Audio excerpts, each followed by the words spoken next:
Assalamualaikum. Waalaikumsalam Cik Amir. Khabar sihat? Alhamdulillah saya sihat. Cik Amir sihat? Alhamdulillah.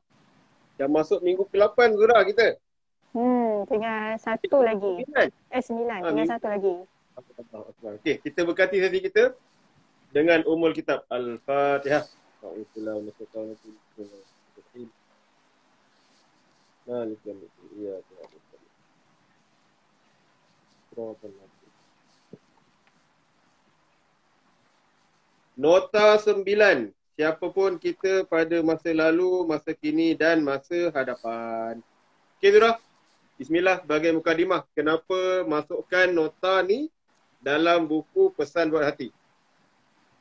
Terima kasih Cik Amir. Bismillahirrahmanirrahim. Assalamualaikum semua. Okey, saya memilih untuk menulis tentang konten ni. Yang pertamanya adalah pengalaman. Pengalaman dan pengajaran kita yang kita boleh praktikkan sebelum-sebelum ni, apa ujian kita hadapi dan dari ujian itu apa yang kita dapat sebenarnya yang membentuk diri kita pada masa sekarang ni. Okay, yang keduanya pilihan hidup yang kita buat. Setiap antara kita ada pilihan hidup yang berbeza-beza. Ya, macam kita pilih satu tujuan ni bagi kita itu baik untuk kita, tapi di mata orang lain adalah sebaliknya. Dan kita ada sebab dan alasan tersendiri kenapa kita memilih kehidupan yang bukan menjadi pilihan orang lain, tapi sebenarnya pilihan tu ada sisi keistimewaan yang kita saja yang memahami dan kita saja yang tahu kenapa kita memilih sesuatu pilihan tu. Jadi keseluruhan secara ringkasnya nota ke-9 ini, siapapun kita di masa lalu, masa kini dan masa hadapan, bagaimana cara kita memandang diri kita yang sebelum ni, yang masa sekarang ni dan masa hadapan, apa yang kita target, apa yang kita rancang dengan apa yang kita lalui sebelum ni, pilihan hidup yang kita nak putuskan untuk buat sekian-sekian cara kita menyikapi dalam pelbagai situasi. Okey, itu sebagai mukadimah. Okey Zura, tu nak tanya soalan pertama lah. Kau cakap ada kata-kata hikmah. Kita semua pernah dengar. Yang mana kalau ikutkan, sebenarnya kita ada 3 hari je. Masa lepas, masa lalu tu malam lah. Masa kini, hari ini dan masa esok, mencakap yang tak pasti lagi sama ada tempat atau tidak. Jadi nak nasihat lah kalau boleh daripada Azura, apa yang boleh dikongsikan sebagai kata-kata untuk dikongsikan untuk kita jalani hari ini tanpa terlalu risau tentang esok hari ini. Okey, kalau boleh Azura kongsikan. Okey, bismillahirrahmanirrahim. Kita belajar ikhlas untuk menerima kekurangan diri kita. Sebab kelemahan kita, kekurangan kita bukan satu penghinaan pada diri kita. Bila kita ikhlas, kita akan lebih menyayangi diri kita, menghargai kita apa adanya. Sebab kita kalau tak boleh terima diri kita, macam mana kita nak membantu diri kita? Betul tak Cik Amir? Jadi bila kita ikhlas menghargai diri kita, ikhlas untuk belajar dengan apa yang kita pernah lakukan sebelum ni, kita akan ada satu perasaan kita tak perlu pun untuk membanding-bandingkan kehidupan kita yang dulu dengan bermacam-macam alasan. Yang keduanya, kita belajar berdamai dengan kesilapan kita sendiri. Semua orang pernah buat silap. Yang membezakannya adalah bagaimana cara kita memanfaatkan kesilapan kita yang sebelum ni dengan menjadikan ia sebagai kebaikan untuk kita pada hari ini. Maknanya apa yang kita belajar daripada kesilapan tu jangan orang cakap kita ulang balik, tapi kita ambil pelajaran. Itu yang saya faham lah daripada apa yang Zura kongsikan. Okey. Pada macam saya sendiri, muhasabah diri saya lah. Untuk kita sedar diri bahawa kita ada kekurangan, itu tak boleh nafi, dan juga kelebihan yang Allah pinjamkan. Jadi kalau boleh nak juga tambah lagi sikit lah nasihat daripada Zura lah. Sebab kita waktu kita kurang tadi tu, kita selalu mengadu pada Allah kita kekurangan itu ini. Tapi waktu kita berada dalam tahap nikmat yang kita dapat lebih lah, yang mana benda tu pinjaman sebenarnya. Kita takut waktu tu kita lupa diri. Tu nasihat sebagai orang cakap daripada Azura, kalau boleh waktu kita diuji dengan kesenangan tu kita tak mudah untuk lupa diri lah. Kalau boleh Azura kongsikan. Okey. Bismillahirrahmanirrahim. Yang pertamanya kita jangan jadi seorang penghukum. Maksudnya kesilapan kita yang lepas-lepas, ya, katakanlah hari ini kita bertekad, kita berazam, kita tak nak ulangi kesilapan yang dulu. Jadi kita dah berubah jadi lebih baik dari sebelum ni. Sampai masanya macam contoh sekali kita nampak seseorang tu berbuat kesilapan yang sama macam kita pernah buat dulu.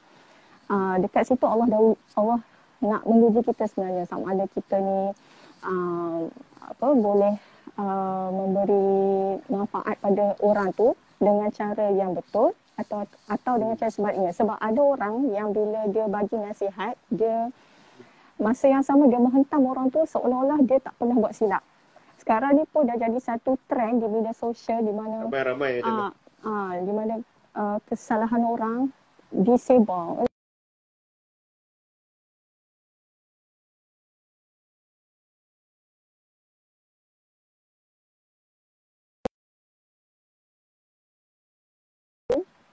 Bertubi-tubi menghentam macam benda tu memang satu perkara yang memang wajar untuk dikutuk, dimaki, sedangkan kita seharusnya menyimpan aib sesama kita.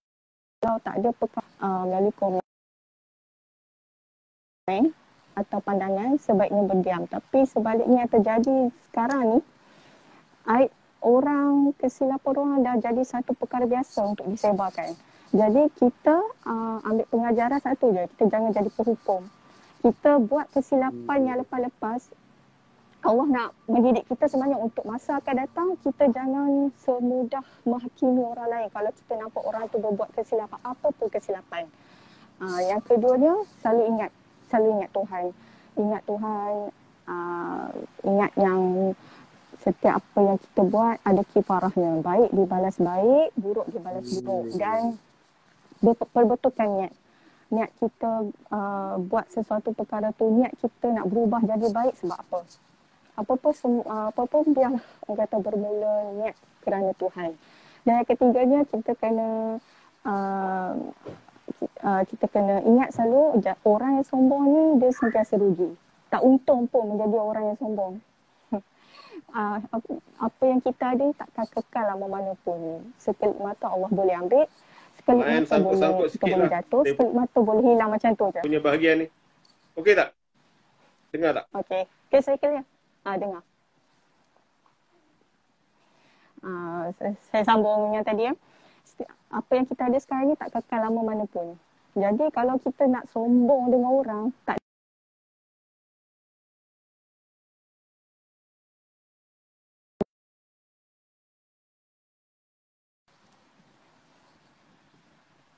Hello? Okey. Lain tadi sangkut. Okey, so saya dapat tadi poin daripada Zura. Beberapa langkah sebenarnya. Banyaklah kerugian sebenarnya untuk menjadi sombong daripada orang. Okey, itu dah. Kita ada komen Nasuha Azizan. Macam mana sebab selalu fikir kalau tak buat tu tak jadi macam ni. Kadang rasa dah move on, tapi nanti dia timbul balik. Okey, layan okey dia cakap. Tu dia. Ini soalan lah kot. Soalan. Macam mana? Okey, faham kot Azira? Kalau boleh tolong jawabkan.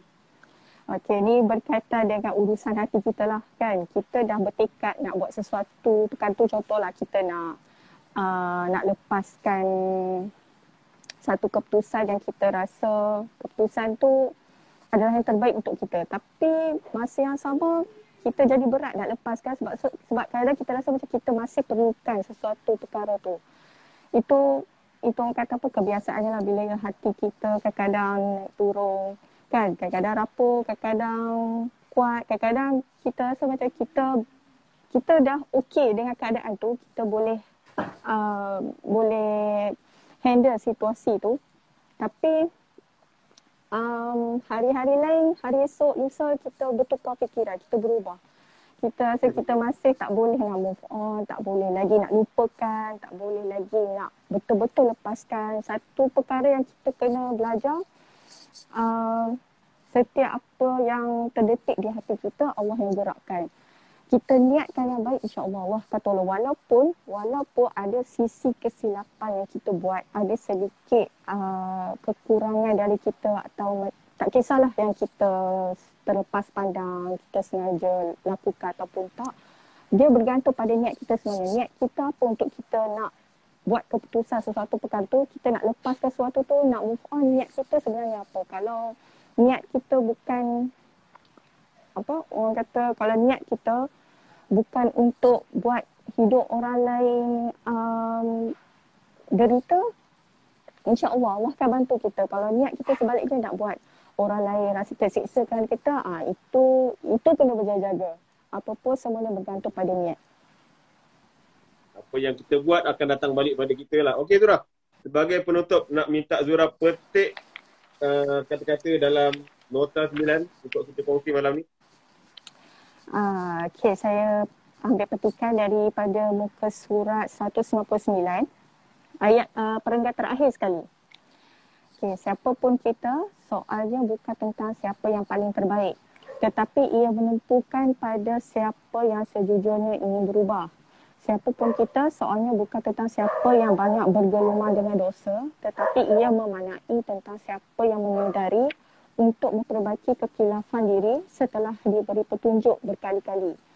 Siapa pun kita, soalnya juga bukan tentang siapa yang lebih beriman, tetapi ia menunjukkan tentang siapa yang terjepit rasa takut apabila iman mulai pudar akibat terhiris dengan sikap riak dan menganggap diri sendiri lebih bagus daripada yang lain. Siapa pun kita di masa lalu, masa kini dan masa hadapan, Allah menjadikan setiap antara kita ada keistimewaan. Itu dia pesan perenggan terakhir untuk nota 9. Setiap kita ada kelebihan masing-masing. Terima kasih banyak Zura untuk perkongsian malam ni. Jadi insya-Allah tak ada aral minggu depan kita punya nota 10 yang terakhir lah untuk sesi live sama penulis.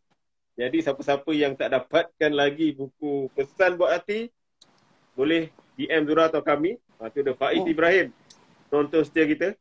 Naswa Rizan pun ada. Terima kasih. Ketik susunan ayat. Terima kasih banyak. Okay, Diana Sabri, I love you Kak Zura. Okay. Zura nak baca ke komen-komen kalau ada? Boleh, ada Faiz Ibrahim. Mas Zura beli mana tu? Nanti Zura PM tepi. Nasuha Aziza, terima kasih. Saya catat sebenarnya. Okay, terima kasih Nasuha. I love you too, Diana Sabri.